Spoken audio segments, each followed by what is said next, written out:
പ്രധാനമന്ത്രി നരേന്ദ്രമോദി ഇന്ത്യൻ ഭരണഘടനയെ ആക്രമിക്കുകയാണെന്ന് ദശലക്ഷക്കണക്കിന് പൗരന്മാർ തിരിച്ചറിഞ്ഞ തെരഞ്ഞെടുപ്പായിരുന്നു 2024-ലേതെന്ന് കോൺഗ്രസ് നേതാവ് രാഹുൽ ഗാന്ധി. ബിജെപിയോടുള്ള ഭയമെല്ലാം ഇപ്പോൾ ആളുകൾക്ക് ഇല്ലാതായി എന്നതിന്റെ തെളിവാണ് ലോക്സഭാ തെരഞ്ഞെടുപ്പിൽ എൻഡിഎ നേരിട്ട തിരിച്ചടിയെന്നും രാഹുൽ ഗാന്ധി പ്രതികരിച്ചു. അമേരിക്കയിലെ ടെക്സസിൽ ഇന്ത്യൻ സമൂഹവുമായി നടത്തിയ കൂടിക്കാഴ്ചയിലായിരുന്നു രാഹുലിന്റെ ഈ പ്രസ്താവന. ലോക്സഭാ പ്രതിപക്ഷ നേതാവ് എന്ന നിലയിൽ രാഹുൽ ഗാന്ധി നടത്തുന്ന ആദ്യ അമേരിക്കൻ സന്ദർശനമാണ് ഇപ്പോൾ നടക്കുന്നത്. മോദിയെയും ബിജെപിയെയും ഇന്ത്യയിൽ ഇപ്പോൾ ആരും ഭയക്കുന്നില്ല എന്നാണ് തെരഞ്ഞെടുപ്പ് ഫലം തെളിയിച്ചതെന്ന് രാഹുൽ ഗാന്ധി പറയുന്നു. കോൺഗ്രസിന്റെ മാത്രമല്ല ഇന്ത്യയിലെ ജനങ്ങളുടെ നിശ്ചയദാർഢ്യത്തിന്റെ ജയമായിരുന്നു 2024 ലോക്സഭാ തെരഞ്ഞെടുപ്പ് ഫലം. കോൺഗ്രസിന്റെയും RSSന്റെയും ആശയങ്ങൾ തമ്മിലുള്ള വ്യത്യാസവും രാഹുൽ ഗാന്ധി സംസാരത്തിനിടെ ചൂണ്ടിക്കാട്ടി. ഏകശിലാത്മകതയിലാണ് RSS വിശ്വസിക്കുന്നത്, എന്നാൽ ഇന്ത്യയുടെ ബഹുസ്വരതയാണ് കോൺഗ്രസ് അടിസ്ഥാനമാക്കുന്നതെന്നും രാഹുൽ ഗാന്ധി പറയുന്നു. ഭരണഘടന ഉയർത്തിക്കാട്ടി നടത്തിയ തെരഞ്ഞെടുപ്പ് പ്രചാരണം ആളുകൾ തിരിച്ചറിഞ്ഞുവെന്നും ഭരണഘടനയെ ആക്രമിക്കാൻ ശ്രമിക്കുന്നവർ നശിപ്പിക്കുന്നത് മതാചാരങ്ങളെ കൂടിയാണെന്ന കാര്യവും ആളുകൾക്ക് മനസ്സിലായി എന്നും ഇന്ത്യൻ രാഷ്ട്രീയത്തിലേക്ക് സ്നേഹത്തിന്റെയും ആദരവിന്റെയും വിനയത്തിന്റെയും മൂല്യങ്ങൾ ഉൾപ്പെടുത്താനാണ് തന്റെ ശ്രമമെന്നും ഡലാസിൽ നടന്ന പ്രസംഗത്തിൽ രാഹുൽ ഗാന്ധി എടുത്തു പറയുന്നുണ്ട്.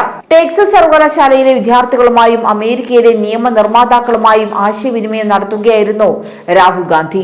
അതേസമയം ഇന്ത്യയിൽ ബിജെപി സർക്കാർ തുടർച്ചയായി നടത്തുന്ന ഭരണഘടനാ ലംഘനം അനുവദിച്ചു കൊടുക്കുവാൻ കഴിയില്ല എന്നും ഇന്ത്യൻ ഭരണഘടനയുടെ അഖണ്ഡത സംരക്ഷിക്കുവാൻ കോൺഗ്രസ് പ്രതിജ്ഞാബദ്ധമാണെന്നും ലോക്സഭാ പ്രതിപക്ഷ നേതാവ് രാഹുൽ ഗാന്ധി പറയുന്നു.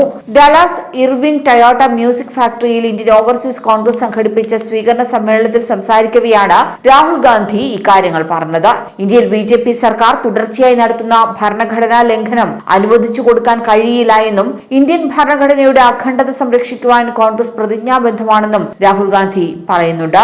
ഓണം, ഗണേശ് ചതുർത്ഥി ആശംസകൾ നേർന്നുകൊണ്ടാണ് രാഹുൽ ഗാന്ധി തന്റെ പ്രസംഗം ആരംഭിച്ചത്. കഴിഞ്ഞ ലോക്സഭാ തെരഞ്ഞെടുപ്പോടെ ബിജെപിയെ കുറിച്ചുള്ള ഭയം ജനങ്ങളിൽ നിന്നും അപ്രത്യക്ഷമായിരിക്കുന്നു.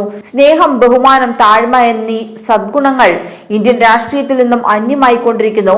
മറ്റുള്ളവരെ സ്നേഹിക്കുന്നതിനും ബഹുമാനിക്കുന്നതിനും താഴ്മയോട് പെരുമാറുന്നതിനും നാം ശ്രമിക്കണമെന്നും രാഹുൽ ഗാന്ധി ആവശ്യപ്പെട്ടു. രാഹുൽ ഗാന്ധിയെ കാണുന്നതിന് ആയിരക്കണക്കിന് ആളുകളാണ് ഡളസിലേക്ക് എത്തിച്ചേർന്നത്. രാഹുലിന്റെ പ്രസംഗത്തിനിടയിൽ പലപ്പോഴും പതാകകൾ വീശിയും പ്ലക്കാർഡുകൾ ഉയർത്തിയും മുദ്രാവാക്യം വിളിച്ചും കോൺഗ്രസ് പ്രവർത്തകരുടെ ആവേശം പ്രകടമായിരുന്നു. രാഹുലിന്റെ വിപുലമായ പ്രകടനത്തിന്റെ ഭാഗമാണ് ഇപ്പോഴത്തെ US സന്ദർശനം. നവംബറിൽ നടക്കാനിരിക്കുന്ന സുപ്രധാന US പ്രസിഡന്റ് തെരഞ്ഞെടുപ്പിനും ഹരിയാനയിലെയും ജമ്മുകശ്മീരിലെയും നിയമസഭാ തെരഞ്ഞെടുപ്പിനും മുന്നോടിയായാണ് രാഹുൽ ഗാന്ധിയുടെ 3 ദിവസത്തെ US യാത്ര.